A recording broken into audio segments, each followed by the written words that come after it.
Oxford university के वैज्ञानिक कोविड-19 के खिलाफ अपनी सफलता को देखते हुए एचआईवी वैक्सीन का परीक्षण कर रहे हैं।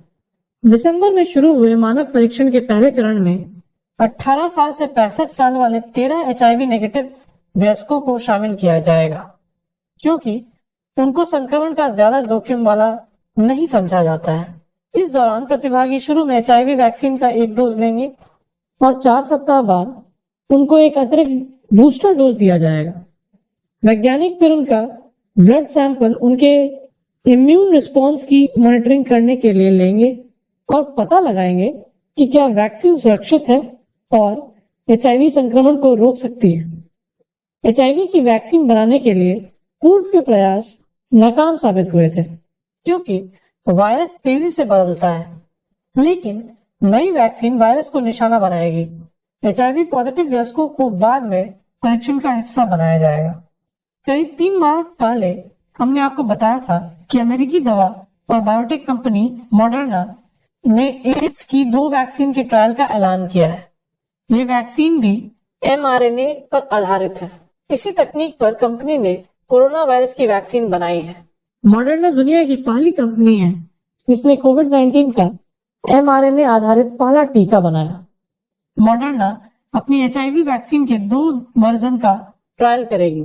3 माह पहले इस खबर के बाद लगातार आप लोगों के कमेंट हमें मिल रहे थे, यह वैक्सीन कब तक आएगी, इसका ह्यूमन ट्रायल शुरू हुआ या नहीं।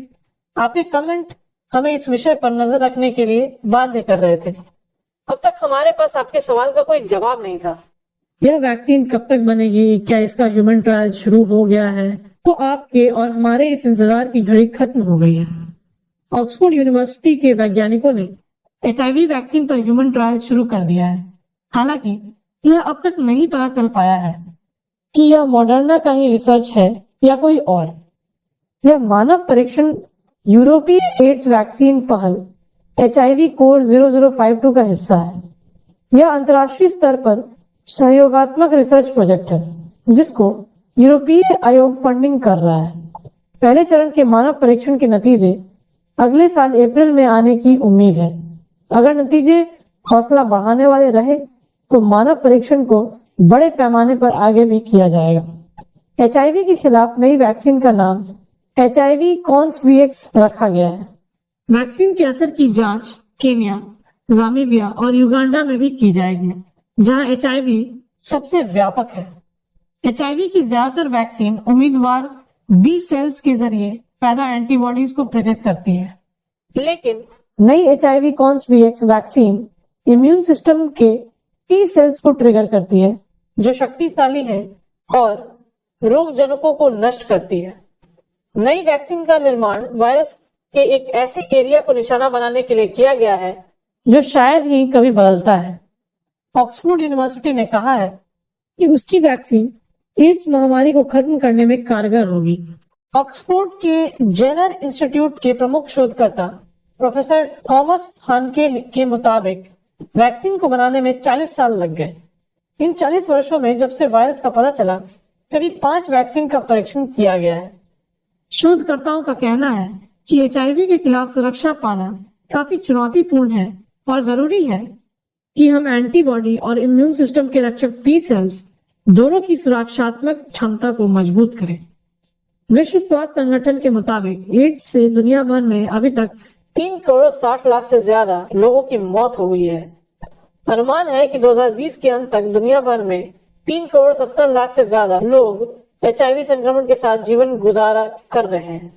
हालांकि एचआईवी का अब तक कोई इलाज मौजूद नहीं है, लेकिन हाल के वर्षों में प्रभावी रोकथाम, रोग की पहचान और देखभाल के साथ एचआईवी को मैनेज करने में स्वास्थ्य विशेषज्ञों ने सफलता हासिल की है। भारत के नेशनल एड्स कंट्रोल ऑर्गेनाइजेशन के 2019 की एचआईवी रिपोर्ट के मुताबिक 23 लाख से ज्यादा लोग एचआईवी संक्रमण के साथ जी रहे हैं, लेकिन साल 2000 के बाद से भारत में 15 से 49 आयु वर्ग के लोगों में एचआईवी के प्रीवैलेंस ट्रेंड में गिरावट देखी जा रही है और हाल के वर्षों में यह स्थिर होती दिख रही है। सवाल यह है कि एचआईवी वायरस के लिए वैक्सीन बनाने में वैज्ञानिकों को इतना अधिक समय क्यों लग रहा है? क्यों इसके परीक्षण के रिजल्ट वैज्ञानिकों के मुताबिक नहीं आ रहे हैं? चिकित्सा अनुसंधान परिषद के महामारी विज्ञान और संचारी रोग विभाग के पूर्व प्रमुख एवं राष्ट्रीय एड्स अनुसंधान संस्थान के पूर्व निदेशक डॉक्टर आर गंगाखेड़कर का कहना है कि HIV अपना स्वरूप बेहद तेजी के साथ बदलता है, जिससे एंटीबॉडी कवर प्रदान करना मुश्किल हो जाता है। इसके साथ HIV वायरस का बाहरी स्वरूप शुगर कोटिंग से ढका होता है, जिससे शरीर को इम्यून रिस्पॉन्स पैदा करने में मुश्किल आती है। वहीं ICMR में CG पंडित नेशनल चेयर डॉक्टर गंगाखेड़कर का भी कहना है कि ये वायरस बड़ी तेजी से अपनी प्रकृति बनाता है और उतनी ही तेजी से म्यूटेट भी होता है। उच्च प्रतिकृति दर होने की वजह से इम्यून सिस्टम को गच्चा देने वाले म्यूटेंट पैदा होते हैं। इससे एंटी HIV वैक्सीन एक चुनौती है। वहीं डॉक्टर गगनदीप कंग का कहना है कि HIV के मामले में जब तक शरीर एंटीबॉडी पैदा करता है तब तक वायरस अपना स्वरूप बदल लेता है और एंटीबॉडीज वायरस को खत्म नहीं कर पाती। लगातार हो रहे म्यूटेशन की वजह से वायरस एंटीबॉडी को गच्चा देने में कामयाब रहता है। उदाहरण के लिए, अगर आप HIV संक्रमित व्यक्ति के वायरस सीक्वेंस का अध्ययन करेंगे तो पाएंगे कि 3 महीने के अंतराल पर वायरस का स्वरूप बदल गया है। पहले और 3 महीने बाद के वायरस सीक्वेंस में काफी अंतर होगा। डॉक्टर कंग ने कहा कि पहले वायरस के निष्क्रिय रूपों और एडेनो वायरस वेक्टर आधारित वैक्सीन की कोशिशें हुई थी, लेकिन कामयाबी नहीं मिली। पहले कुछ HIV क्लिनिकल ट्रायल किए गए थे, लेकिन वैक्सीन के प्रभावी नहीं होने के कारण या तो बंद कर दिए गए या स्थगित कर दिए गए।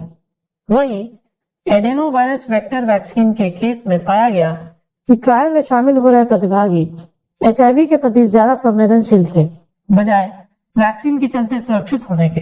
अमेरिकी वैज्ञानिकों का ट्रायल बिल्कुल अलग है, क्योंकि यह वैक्सीन डिजाइन करने और उसे तेजी के साथ विकसित करने के लिए एक तकनीक का प्रयोग करती है। ये कोरोना वायरस वैक्सीन के विकास की तरह ही है, जिसमें शरीर की कोशिका वायरस के स्पाइक एनवेलप को पैदा कर सकती है। इससे इम्यून रिस्पॉन्स पैदा होता है। HIV के संदर्भ में mRNA वैक्सीन ने विट्रो और बंदरों पर ट्रायल के दौरान उम्मीद जगाने वाले नतीजे दिए हैं। ऐसे में इंसानों पर इसका परीक्षण किया जाना काफी उपयोगी होगा। उम्मीद जताई जा रही है कि mRNA वैक्सीन मानव के RNA में इस तरह का बदलाव करेगी जिससे HIV के दूसरे वेरिएंट न पैदा हों और इम्यून रिस्पॉन्स सिस्टम से भी बच न पाए। अभी तक mRNA वैक्सीन के विकास में सबसे बड़ा चैलेंज तकनीक का रहा है, लेकिन कोरोना वायरस की mRNA वैक्सीन बनाकर हमने इसमें सफलता हासिल कर ली है। एक्सपर्ट्स का कहना है कि HIV वैक्सीन के मामले में 2 तरीके हो सकते हैं, एक बचाव और दूसरा इसका इलाज। बचाव वाली वैक्सीन के केस में यह देखा जाएगा कि वैक्सीन लगवाने के बाद कितने लोगों में HIV संक्रमण फैलता है या वैक्सीनेशन करवाने वाले लोगों में HIV के खिलाफ प्रतिरोध पैदा होता है कि नहीं। वहीं इलाज वाली वैक्सीन के केस में व्यक्ति के शरीर में इम्यून रिस्पॉन्स पैदा होगा जो संक्रमित कोशिका को मार देगा और संक्रमण को आगे फैलने से रोकेगा। इलाज वाली वैक्सीन को व्यापक स्तर पर प्रतिरोधी एंटीबॉडीज पैदा करने के लिए मानव कोशिका को प्रेरित करना होगा। एंटी रेट्रोवायरल थेरेपी संक्रमण को फैलने से रोक सकती है। कुछ लोगों को जीवन भर दवाएं खानी पड़ती हैं और इसके साइड इफेक्ट होते हैं, लेकिन एक चिकित्सकीय वैक्सीन और दवाएं HIV का इलाज बन सकती हैं। हालांकि इनका लंबे समय के दौरान परीक्षण किया जाना चाहिए, जिससे कि यह पता लग सके कि इम्यून रिस्पॉन्स कितने समय तक बना रहता है। ऐसे HIV संक्रमण के मामले कम होते जा रहे हैं। इसकी मुख्य वजह लोगों में इसे लेकर डर व जागरूकता है। लोग जरूरी उपायों को अपनाने लगे हैं। डॉक्टरों एवं विशेषज्ञों की ओर से जारी गाइडलाइन का पालन करने लगे हैं। इससे खतरा कुछ कम हुआ है। आज की इस न्यूज में बस इतना ही। अगर आपको ये वीडियो पसंद आया हो तो प्लीज इसे लाइक कर दें और हमारे चैनल को सब्सक्राइब करें। तो मिलते हैं अगली वीडियो में, तब तक के लिए धन्यवाद।